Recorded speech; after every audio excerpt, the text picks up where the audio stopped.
Salut à tous, c'est le Conseil du Livre. On se retrouve aujourd'hui pour parler d'un manga d'un auteur que j'apprécie beaucoup. On va parler de Jeraxis, la dimension invisible de Furuya.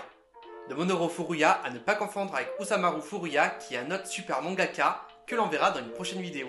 Bref, de quoi parle ce manga? Onishi est pâtissier spécialiste de Bumkushen. Il vient tout juste d'avoir 40 ans et pour la première fois de sa vie, il est amoureux.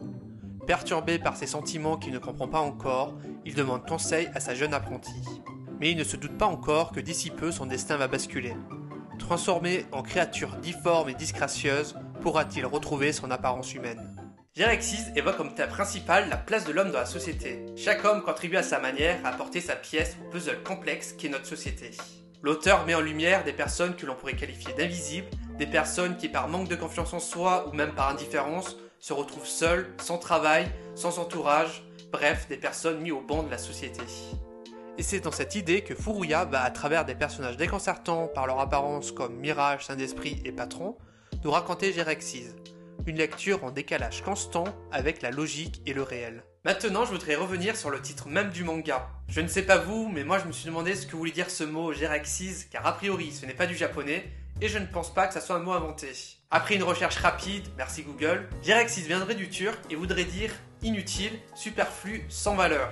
Bref, vous l'aurez compris, dès la page de titre, l'auteur annonce la couleur, la question de l'inutile est au cœur de son récit. Par ailleurs, le titre exact est Jeraxis, la dimension invisible. Comme nous avons pu le voir dans le manga, cette dimension invisible n'est accessible que par cette partie de la population qui est marginalisée.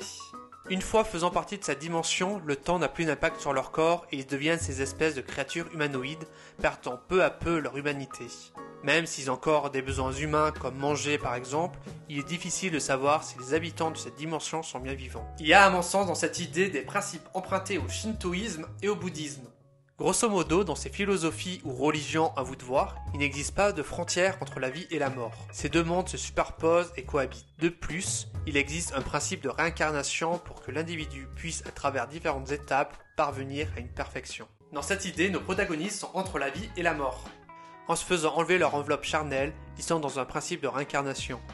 Et pour sortir de ce monde flottant, ils vont devoir se remettre en question et atteindre une forme d'épanouissement. Il y a aussi quelque chose d'assez culturel dans ce manga, car après tout, notre protagoniste est spécialiste de Bumkushen, une spécialité allemande du XVIIIe siècle. C'est un plat très fastidieux à réaliser, et en Allemagne, seuls les hommes qui arrivent à maîtriser cette technique sont considérés comme des vrais boulangers.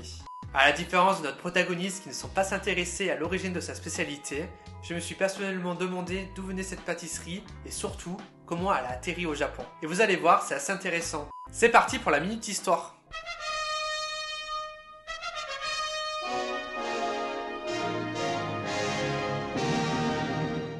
L'histoire du Bumkushen débute au Japon quand Karl Jukem, boulanger allemand vivant en Chine, est capturé par l'armée japonaise lors de la Première Guerre mondiale. Il devient prisonnier de guerre, il est donc envoyé sur l'île de Ninoshima, dans la préfecture d'Hiroshima. C'est dans le cadre d'une foire qu'il réalise son premier Bumkushen.